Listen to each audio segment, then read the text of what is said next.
Okay, this is more practice. Please practice these problems so that you can do well on test day. Otherwise, you're going to have a lot of problems. So let's go ahead and practice these. This is again the world of issuing, declaring dividends, paying dividends, that kind of stuff. Let's look at the complexities here of how you calculate this cash dividend. It's asking you here to declare, show the entry when you declare the dividend. Remember, that's when you express the payable. The paying of it, which is pretty easy, and then what happened to retained earnings. So it says the corporation earned $80,000 during the year of net income. On December 15th, GlenWorks declared the annual cash dividend on its 7% preferred stock, 12,000 shares with a total par value. Stop right there. Let's go ahead and calculate what the dividend is going to be on the preferred stock. Before we get into the common stock, let's go ahead and calculate the preferred stock. Remember, the calculation of the cash dividend, the dividend you pay on a preferred stock, is the rate, the 7%, times the par value. You notice this is a distractor. 12,500 shares is not really important because it gives you what the par value is. Now, if it didn't give you the par value and it said 12,500 shares, uh, worth whatever, 10 bucks each, whatever, then you would have to kind of get into the par value. Here it tells you what the par value is. This, you can tell par value is 10 bucks because there's 12,500 shares and the par value is 125,000 or 10 times more. So each one of these has a par. The certificate says $10. But what I want to point out here is notice this is just a distractor. This 12,500, since you're given par value, you don't have to worry about it. So you take 125,000 and multiply it by 125 times 7%. And that gives you 8,750, okay? Now that's just what you owe in preferred stock, okay? So on test days, just write down 8,750 and then tell yourself, okay, let's see how much we owe on the common stock now. The common stock is set, the dividend is set at 15 cents per share. Notice per share, per share, per share.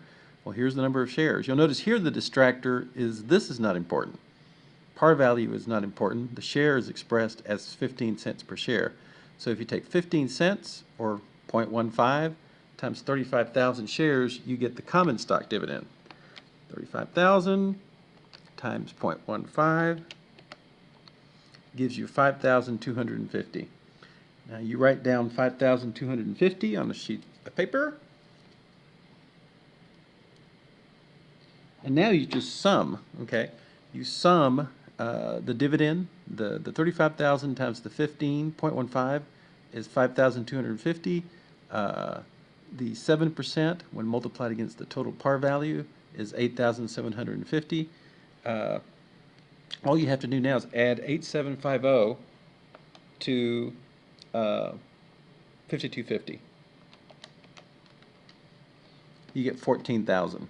So we're going to owe $14,000 worth of dividends. It's composed of two pieces. It's 7% times 125,000. That's how you calculate dividends on preferred stock. And then here it's telling you it's 15 cents per share, 0.15 times 35,000. The sum of those two is the 14,000. And of course, when you declare a dividend, retained earnings immediately drops. Now, the easiest entry in the world, the actual payment of it, well, there's the expression of the liability, so just take the liability off the books and pay it.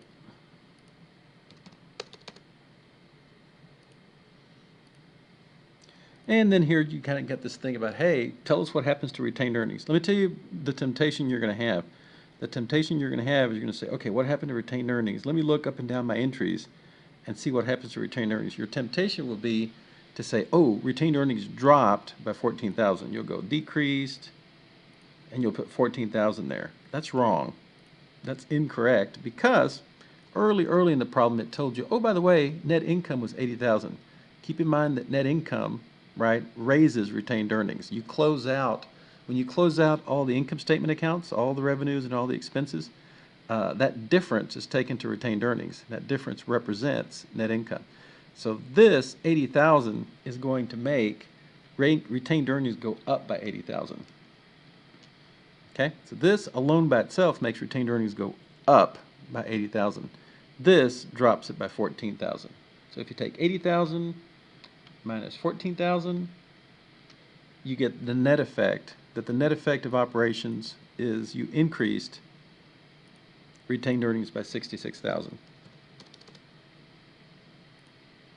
Again, the 66,000 is the good effect of $80,000 worth of net income making retained earnings go up. And then, of course, you declared a dividend, and that makes it go down somewhat because you're sharing some of that net income with your shareholders. That's how you do this type of entry. I wanted to point out here, you notice the dividends payable account had the preferred stock and the common stock lumped into one account. On test day, if it says dividends payable common stock and dividends payable preferred stock, then you break these two apart so that you show the two different pieces. Just adjust to what you're given as an option. Hope you found this useful.